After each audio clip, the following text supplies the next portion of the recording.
ಚಿಕ್ಕಮಗಳೂರು ಜಿಲ್ಲೆ ಹೊಸಕೆರೆ ತಾಲೂಕು ಕೂಡಲೇ ಕ್ಲಿಯರ್ ಮಾಡಿಕೊಂಡು ರಸ್ತೆಯನ್ನು ತೆರವು ಮಾಡಿಕೊಟ್ಟಿದ್ದಾರೆ.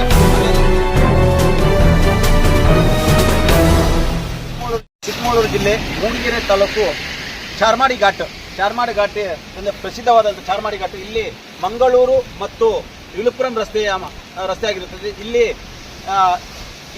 ದಿನನಿತ್ಯವೂ ತರಕಾರಿ ಆಗಿರ್ಬೋದು, ತುರ್ತು ಸೇವೆ ವಾಹನ ಆಗಿರ್ಬೋದು ಇಲ್ಲಿ ಚಲಿಸುತ್ತದೆ.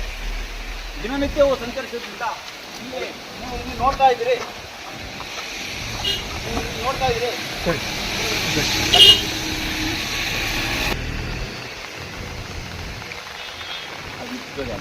ಚಾರ್ಮಾಡಿ ಆಲೇಕಾನ್ ಮತ್ತು ಬಿದಿರುತಳ ಮಧ್ಯದಲ್ಲಿ ಏನು ಭೂಕುಸಿತ ಉಂಟಾಗಿದ್ದು ನೀವು ನೋಡ್ತಾ ಇರ್ಬೋದು.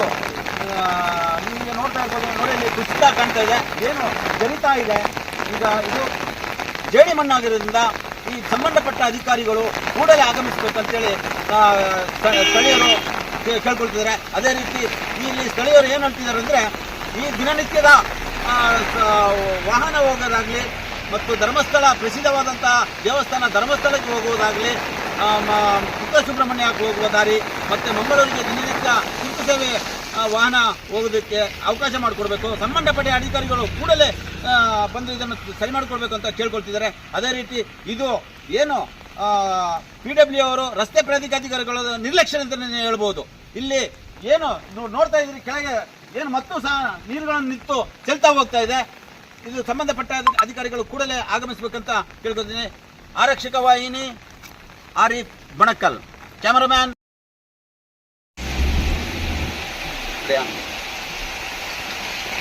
ಚಾರ್ಮಾಡಿ ಘಾಟ್ ಆಲೇಕಾನ್ ಮತ್ತು ಬಿದಿರುತಳ ಮಧ್ಯದಲ್ಲಿರುವಂತಹ ಒಂದು ಯೂ ಟರ್ನ್ ಅಂತಲೇ ಹೇಳ್ಬೋದು. ಅಲ್ಲಿ ಗುಡ್ಡ ಕುಸಿದ್ದು ಮರ ಸಮೇತ ರಸ್ತೆಗುರುಳಿದ್ದು ಒಂದು ಅರ್ಧ ತಾಸಿನಷ್ಟು ರೋಡನ್ನು ಬ್ಲಾಕ್ ಆಗಿತ್ತು. ಅರಣ್ಯಾಧಿಕಾರಿಗಳು ಕೂಡಲೇ ಬರಬೇಕಿತ್ತು, ಅವರು ಬರಲಿಲ್ಲ. ಆದರೂ ಬಣಕಲ್ ಪೊಲೀಸ್ ಠಾಣೆಯ ಸಿಬ್ಬಂದಿಯವರೆಲ್ಲ ಬಂದು ಟ್ರಾಫಿಕನ್ನು ಕ್ಲಿಯರ್ ಮಾಡಿಕೊಂಡು ರಸ್ತೆಯನ್ನು ತೆರವು ಮಾಡಿಕೊಂಡಿದ್ದಾರೆ. ಅದೇ ರೀತಿ ನಮ್ಮ ಹರೀಶ್ ಆಗಿರ್ಬೋದು, ರಮ್ಲಾ ಆಗಿರ್ಬೋದು, ಫಯಾಜ್ ಆಗಿರ್ಬೋದು ಮತ್ತು ಬಣಕಲ್ ಆರಿಫ್ ತಂಡದವರು ಬಂದು ಇದನ್ನು ತೆರವು ಮಾಡಿಸ್ಕೊಟ್ಟಿದ್ದಾರೆ. ಅದೇ ರೀತಿ ನಮ್ಮ ವಿನಯ ಕೊಟ್ಟಿಗಾರ ಅವರು ಸಹ ಬಂದಿದ್ದರು. ಈಗಾಗಲೇ ಗುಡ್ಡ ಕುಸಿಯುವ ಸಂಭವ ಇರುವೆ. ಈಗಲ್ಲಿ ನೋಡ್ತಾ ಇದ್ದೀರಿ, ಅಲ್ಲಿ ಇನ್ನೂ ಸಹ ಒಂದು ದೊಡ್ಡ ಬಂಡೆ ಸಹ ಸಿಲುಕೊಂಡಿದೆ.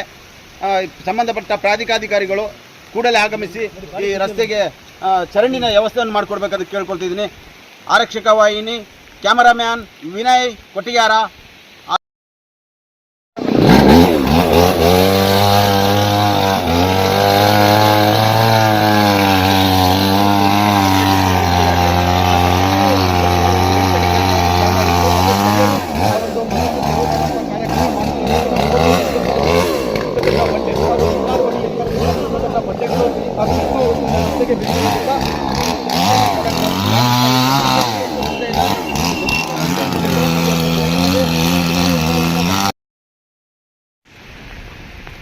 ಅರಿಪೆ ಸ್ವಲ್ಪ ಈ ಕಡೆ ಬನ್ನಿ, ಜರಿತ ಉಂಟು.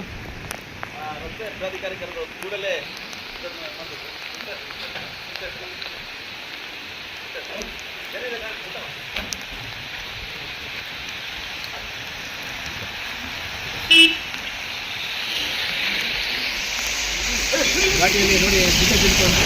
ಘಾಟಿಲಿ ಗುಡ್ಡ ಜರಿತಿದೆ.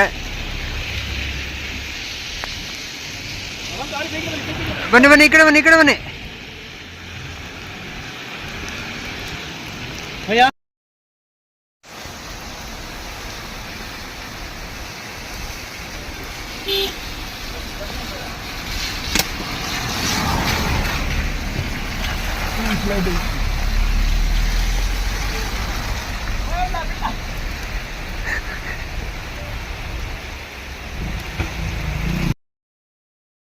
ಈಗಾಗಲೇ ಚಾರ್ಮಾಡಿ ಘಾಟಿ ಮಲೆ